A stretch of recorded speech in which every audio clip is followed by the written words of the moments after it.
All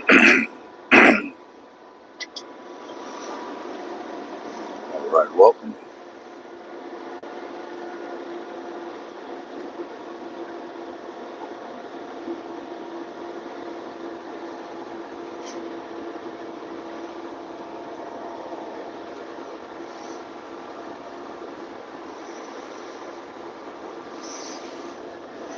I'm driving through Cedar Rapids, Iowa right now. I did drive by, like when you drive by the main part, you can see water, but I don't see any rapids. So I was hoping I could see the rapids from the road. I'm sure wherever the rapids are, I can't get this big rig anyway. Maybe I Google Map it. Check it out on Google Maps. That's the new way to go on vacation. It's just hang around on Google Maps for an hour.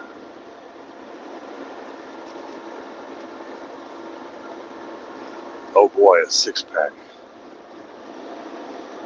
A six-pack.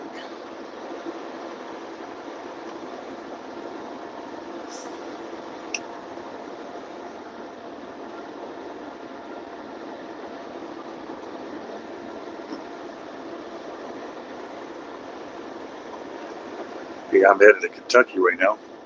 Driving through Cedar Rapids, headed down to Morgantown, Kentucky. I got a message from dispatch asking if I'd stop in Mount Vernon, Illinois for a preventive maintenance check on the truck. So that works for me.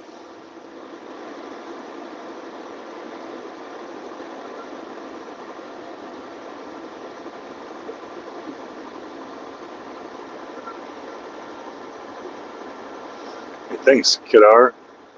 Welcome, AJ. Blackberry. Welcome.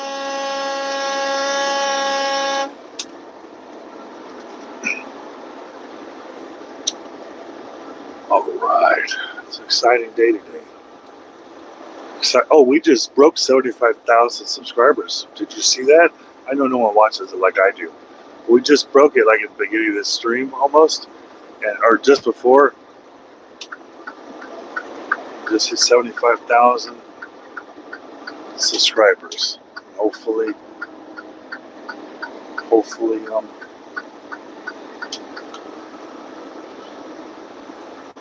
everybody's having a good time. I was emerged on the freeway and I had some weirdos I had to navigate around. What's my name? All right, Ramon. Ramon. If my name was Ramon, I would make people call me Ramon. My name is Mark. Mark. Simple. Simplicity.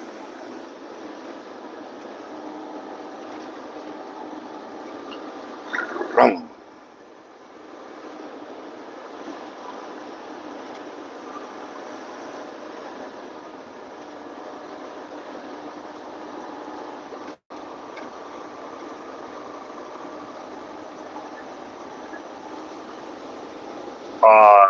Well, I started driving like out of high school back in 1999, but I stopped.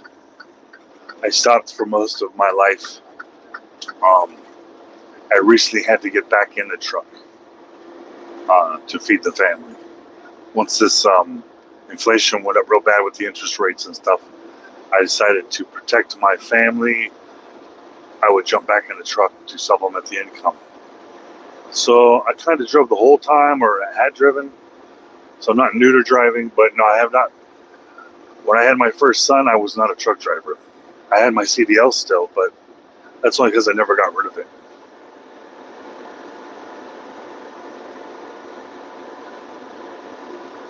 Yeah,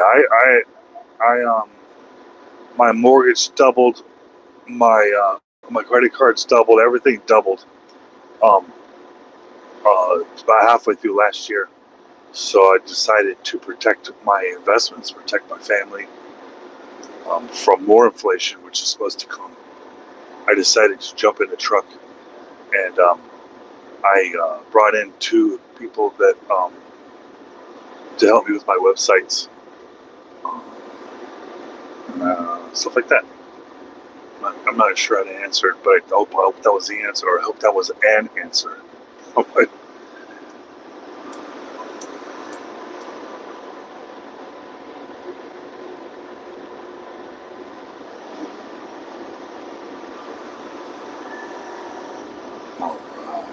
welcome, Brazilian. Great, because in America, Brazil is a place where Brazilian is an act. Brazilian is something people get. They don't become Brazilian or like marry Brazilian. They get a Brazilian. Isn't that crazy? Because in your country, in Brazil, they don't go get an American. I'm gonna go get an American. I've been saving all summer. I'm gonna go get an American. I'm gonna get a Brazilian. I've heard that. Germany, UK. All right.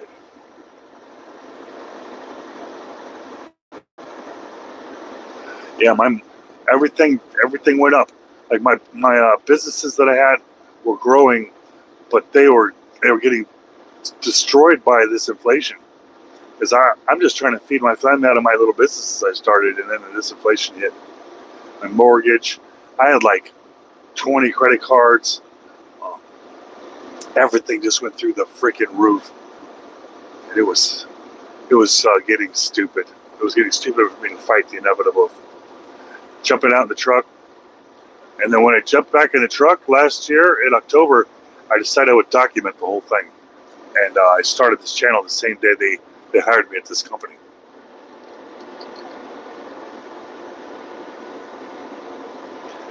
And I wish I had enough hair to get a mullet. I wish I had enough hair, but I'm losing the hair. I'm losing my hair, and it would be like I had a disease. It would look like I had a disease if I tried to grow out a mullet. Oh, what's wrong with that guy? Has he got propecia or something? Propecia? I don't know how the word is. I just know Jada has it. It seems like not a good story, but I'll tell you what. I think that I'm a better person now that I had got out of the office and into the world, because I started off right out of high school driving a big truck. 1999. I graduated, or I would have graduated in '94. So I got a couple years into my life, and then became a trucker. But then I went and I became an office person, and I think that turned me into a wussy, because I think I was manlier, and I was more of a man when I was out on the road. And then all these years go by. I was with my wife for 10 years before I jumped back in the truck because of this problem here. And my wife's telling me that I've become a better person than I was when I was working. Well, besides the stress and stuff for running my own businesses, but I think that it's made me more of a man out here. I don't say I don't know as much as I used to say, like, what do you want for dinner? I don't know, or I don't care. Now it's like, Sloppy Joe's, bitch, now. Okay, it's probably not that aggressive, but women like that stuff. They say they don't like it. They don't like it when they don't want it, right? They don't want it from Joe at the gym, but they want that from their husband. They want that. They want you to be a freaking mean man sometimes. They know that you might bite them.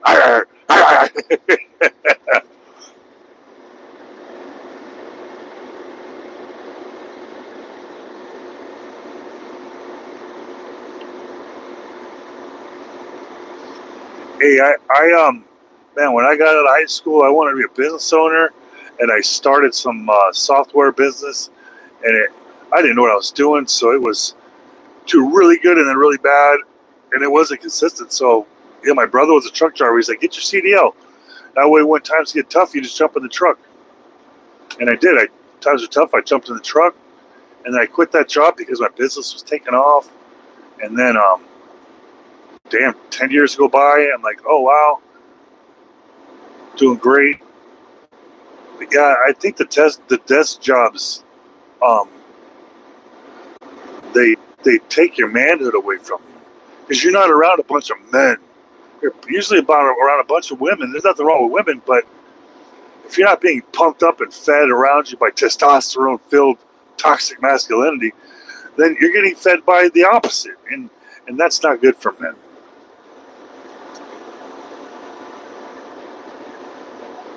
Well, I don't want to abuse them. I don't want to abuse them. I mean, I come home with rough hands and I stink real bad, and that is not a problem. But if anybody else around a woman has rough hands and they smell bad, that's the opposite of good. That's gross. But I got to drive around with my wife to get some food, and I don't care I don't care. And it doesn't matter what I say. She's gonna go, "Oh, they don't have what I like that," or she'll get it and then stare at the menu for 20 minutes, making me feel bad. So I just broke down and say, "Screw it, wherever you want to go." And you multiply that by a few years, the next thing you know, I've got no balls. Like, it's not like it just happened over years. So once I started getting my balls back, it's like my wife started noticing, man, you just do things.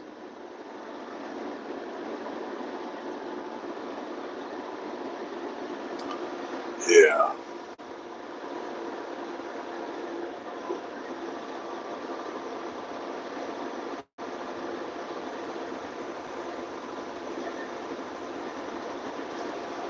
Yeah, I see some women out here on the road, and I don't have a clue how they're handling it. I know how I handle it. I just internalize it.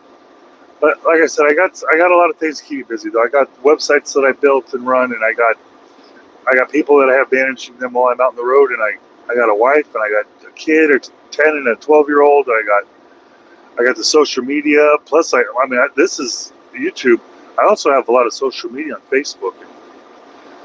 It gives me a whole lot to think about out here. So I'm not just staring off into nothing and then coming to go, oh crap, it's only been a minute.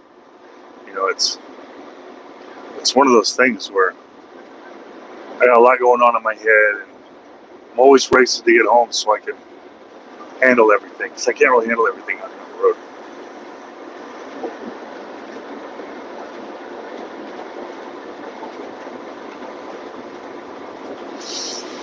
Yeah, a lot of times when I leave on Mondays, my wife's really sad. Real sad. Not last time, but the time before, she had tears in her eyes again, like probably thinking bad thoughts.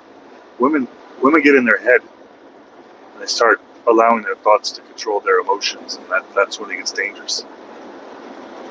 You could imagine a woman out here and her kids at home, and she's out here driving, and 2 weeks at a time. That could be pretty emotional. I don't get emotional out here. I get driven. Like, instead of sad that I can't see my kids, I start really focusing hard to stop making mistakes that'll add 10 minutes here or there, or an hour here or there. I get my work done very efficiently. I got an alarm set so I'm not wasting 1 minute at the truck stop.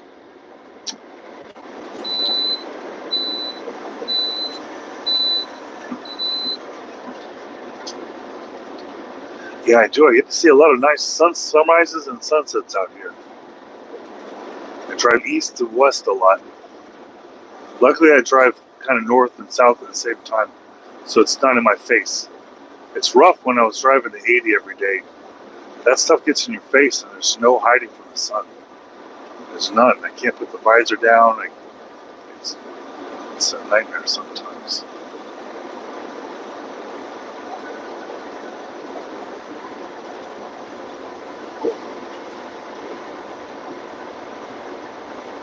Damn, 3 months.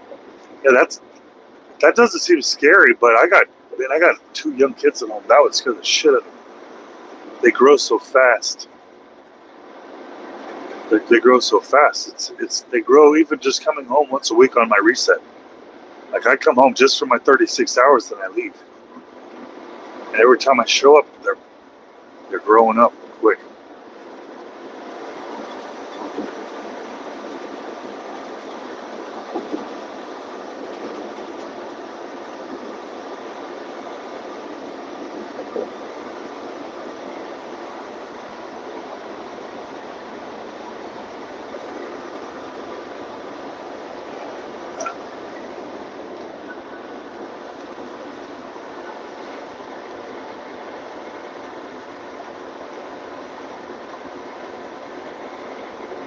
All right, Justin, that's the way to do it. That's the way to do it. If I didn't have young kids at home, my wife would be with me, and I'd be rolling.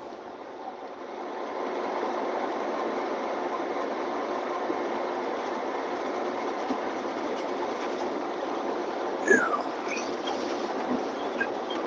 I had a local job where I would drive 12 hours and then go home, and that was easy living. I was home every night. It was nice. But that company I worked through, the customer found my YouTube channel, fired me, brutally fired me with no explanation, no warning, nothing. But I didn't stop YouTube. I kept going. I bounced back. They fired me at 25,000 subscribers. I just hit 75,000 subscribers today. It fueled my fire. It really hurt my feelings at first because I wasn't doing anything wrong. I was trying to be the best employee. And then when they fired me, it was a big ego kick in the pants. I use that to fuel my fire. This stream is going to end. I'm going to make a new one in 2 minutes. Bigger and better.